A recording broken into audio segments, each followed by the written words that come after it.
my goodness, what a ride this Halloween Horror Nights has been. I went into Halloween Horror Nights 29 with high hopes, high expectations, and honestly kind of thought that my hopes were a little bit too high for this year's event. Now that it's over, I know I've said this about a lot of years. I know that 2011 has been the highlight year for me. This probably is my favorite year that I have ever attended this event.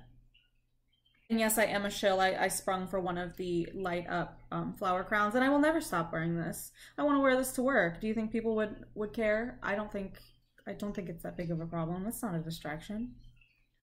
Yeah, I think that as of sitting in my kitchen right now recording this video, I think Halloween Horror Nights 29 is the most fun and probably some of the most fond memories I have ever had at the event. I don't care how many times I have said, wow, this year is going to be impossible to rank. This is the year. This is the one. This is the one to beat for me. But before I get into the what's, whens, whys, hows, different things that happened at the event this year, I want to back up and note that yes, this is part one of a multi-part review that I will be doing of Halloween Horror Nights 29. Instead of doing an individual video for each house, because that was really time consuming, I loved doing it last year, but it felt like by the time I finished and got all of them out, like nobody really cares anymore. I know it was like into December before I actually got all of them up. So I'm splitting this into just a few different parts, and I wanted to start this part off by just talking about some general things like overall about the event and touching on the scare zones. I am no longer the spring chicken that I once was. I'm not old by any means. I still feel like I'm relatively young, but I am no longer the person that's going to jog from one end of the park to the other like a lunatic just to make sure I get in every house twice in one night. No, those days are over. With 10 houses, that is a packed lineup. That is a lot to do. It's a lot to see. It has gotten to where it's kind of like overwhelming. Like, enough Horror Nights, enough. And there's never going to be enough in my book, and I'm sure multiple people feel that way. But my God, was there a lot to see and do this year. So there's a lot to talk about. Let's dive right in.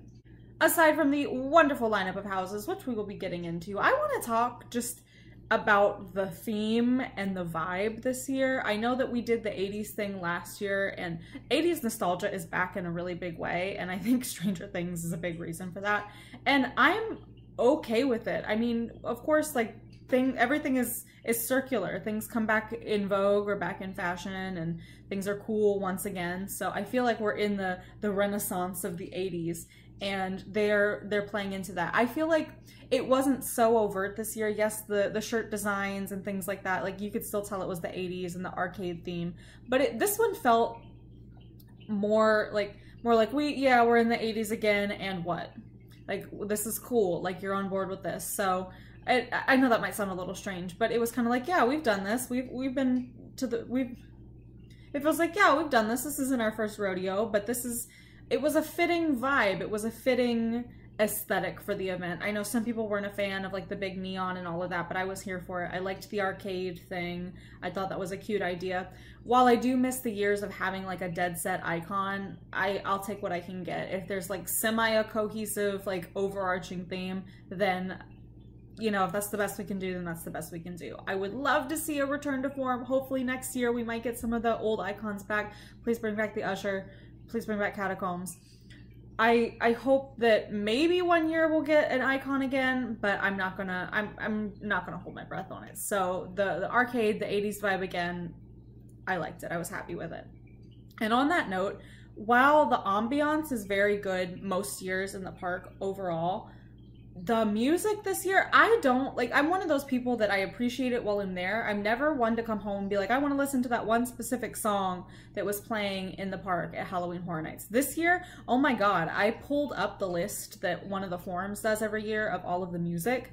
And by God, like I was just listening to it. I had some of it stuck in my head after opening weekend. It was so distinctive. It was so perfect. There was one song that my mom and I got to laughing about because it kind of sounded like if you put the theme for Miami Vice, an 80s show, so it was appropriate, into a different key, it would have been that song. And it was just like everywhere you went, you felt like, it was almost like you were in an arcade game. I don't know. I've never seen Tron. Is this what Tron is? Is this Tron? But yes, I love the music. I've been kind of like obsessed with the ambiance this year. I thought it was top notch. The food, oh my God. I'm usually the one to get like the least thing that I can get or get a pizza once I get back to Cabana Bay. But I tried the Chinese option that they had over in the Starcourt Mall area. Surprisingly delicious. I did have a beverage one weekend that I don't remember what it was, and I know that's like, it sounds stupid. I wasn't that out of it, I promise. But it was one, and it was red, maybe? I don't know. But the food and drink options seemed like there were a lot of like good things. Because I mean, theme park food is theme park food. Let's be real. Unless it's some sort of special food festival at like SeaWorld or Epcot or something like that. You know what you're gonna get with theme park food, but the Chinese thing was surprisingly good. So the music was fantastic. That was enough to get me on board with the theme, get me in the Halloween Horror Nights vibe.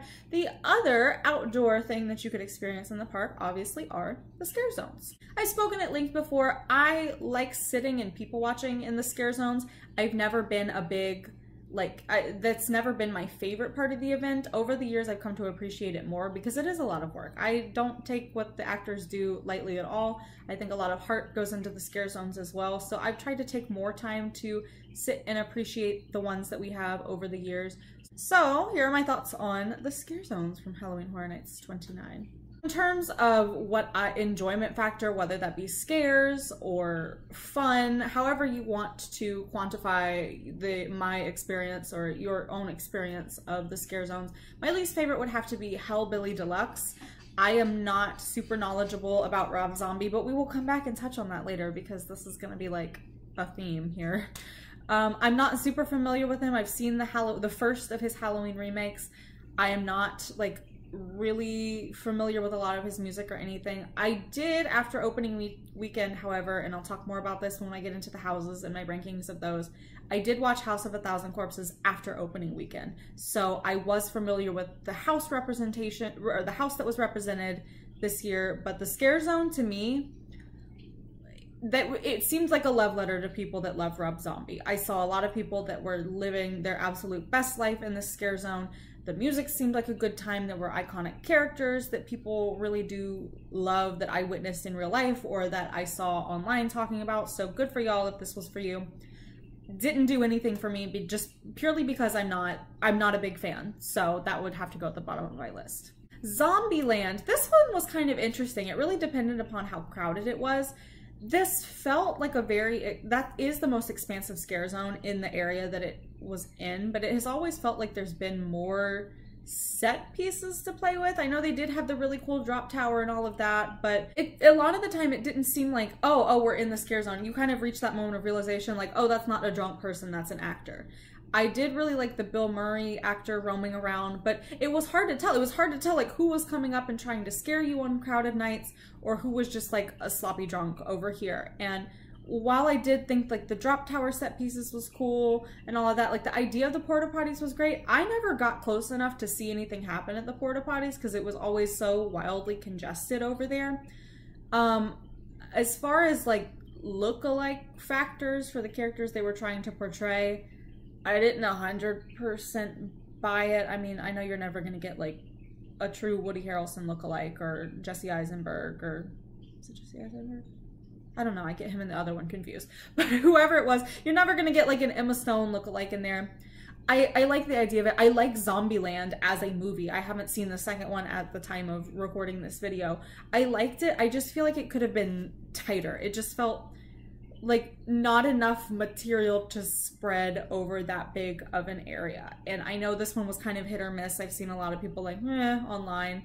There were a couple of like characters that I thought were really clever, but again, I think it's just like crowd was the main issue and took away from my enjoyment of that scare zone.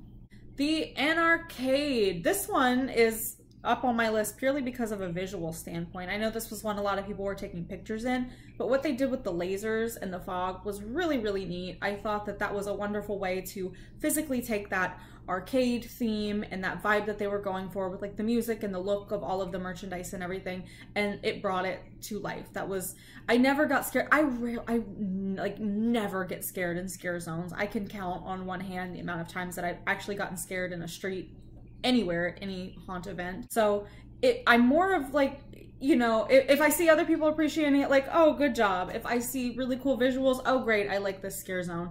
It's never going to come down to scare for me, but I thought this was like a great example of how to take what theme we have and to bring it to life. Very cool. I was on board. Again, is this Tron? Is this what Tron is? Am I understanding this right? Vikings. Oh my goodness. Have we had Vikings represented at the event since I've been going? Because I don't feel like we really have.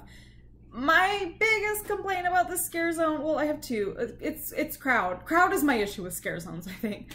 But the pumpkins were gone, and that is very sad. But what they did with this zone, a lot of people like to complain that the gore has not been very present in the most recent years of Horror Nights. The gore was here, and I had a good laugh when walking through during the Unmasking the Horror tour, and they had tarps over like the blood eagle scene and the spine scene, and to see that at night, honestly, it kind of shocked me the first time I saw it, because I thought, oh, are we allowed to do this now? Like, is this okay? Because they've toned down the gore a little bit in recent years. I will concede to that, but it was nice to see that here. It was nice to see some sort of twist on history presented at the event. I love that when you take like a concept from any period in history, and again, we will talk about this more with the houses because that was present in the houses, but I digress.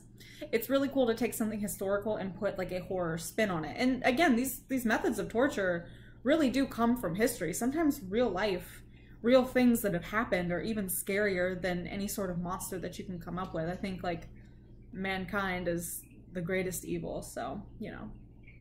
And the scare zone that I got the most enjoyment out of and that I spent the most time in this year was Vanity Ball. Now, this was one I think people either loved or they really hated. And I remember one of my friends going through the second time I went at the event, she goes, this is Pose. This is like creepy Pose, the television show. I don't think I've ever really talked about it at length. I've made like some references in my videos. I'm a very big fan of like drag and underground ball culture. I have a real appreciation for that sort of art form, so go support local drag. I'm just, you know, just saying, just putting that out there. But I think that's like I think it's a really interesting and very valid art form. I think that there's a lot of like history to talk about within that. So I thought it was fascinating. And I think because Pose is so big, and I think that a lot of like drag via RuPaul's Drag Race is becoming like more in the mainstream and more in the conversation now, I thought it was interesting that Horror Nights would take that kind of like medium or that kind of setting and put like a horror spin on it. And the idea of beauty, extreme beauty, is something that is really fascinating to me. And even if like you like it or hate it, like body modification is something that people do buy into and do enjoy. So this was an interesting blend of like several different things. I was very entertained. I loved the maestro, or the mistress, is that what she was called? I might not be getting the terms 100% correct here, but I loved the whole runway presentation of it. I loved the little insults and jabs with the audience. Any sort of like, I don't like audience participation in a theater setting. That like freaks me out. Even though I'm a big theater nerd and all of that, that's like my world. In a scare zone like this, I love it. I love it when you put someone with a microphone up high and let them heckle the guests. I live for that. I live for that shit. Like, I'm not even gonna lie. That's like one of my favorite things about Horror Nights. And I think that's a big part of why I liked this zone so much. It's like, please just give someone sassy a microphone and turn them loose on the crowd. The use of music in this zone was really good as well, using popular different songs like Sweet Dreams and I Think You Can Ring My Bell. And that shocked me. I was like really surprised. I expected to hear like real music over in the Hellbilly Deluxe scare zone, but in this one it was really interesting. I think it like added to the vibe of it much more than I was expecting it to be present. Anyway, I feel like this is the most connected I have been to the outdoor portion of the entertainment in years. And I know it's a super controversial opinion. I didn't hate the roaming hordes. I thought that brought a level of like unpredictability to the event. And I know a lot of people had issues with they kept seeing the same hordes over and over in different areas of the park. But that year I really liked the streets and felt the most engaged and the most surprised by streets. And this year is the first time with like set scare zones that I have really been the most engaged with it. So I'm wondering if it's just me, if I'm starting to come around and be more appreciative of the scare zones now that I have more nights and more time at the event, or if they really are just increasing in quality. So that does it for me today with part 1 of my Halloween Horror Nights review. I will be back to talk about the houses that I have put on the bottom of my rankings list this year. But please note, and I'm sure I will put another disclaimer in that video, that does not mean that I did not like the houses. I will say this, there was not a single house that I disliked. So I imagine in my house ranking videos, I will be a little bit more of an emotional rambling mess. So there's something not to look forward to. But since this is about my thoughts overall, I really, my heart this year was something special. And it would surprise me if I found out that the general consensus was, no, we didn't like this year. I had a lot of very significant, like, things happen and moments and memories. And I will get more into that with the houses because so many of them are connected to the houses. But this year is very personal for me. And it has also upped the excitement for Halloween Horror Nights 30. But just from a general standpoint, this year, this is the one. And I couldn't be happier to have experienced it the way that I did.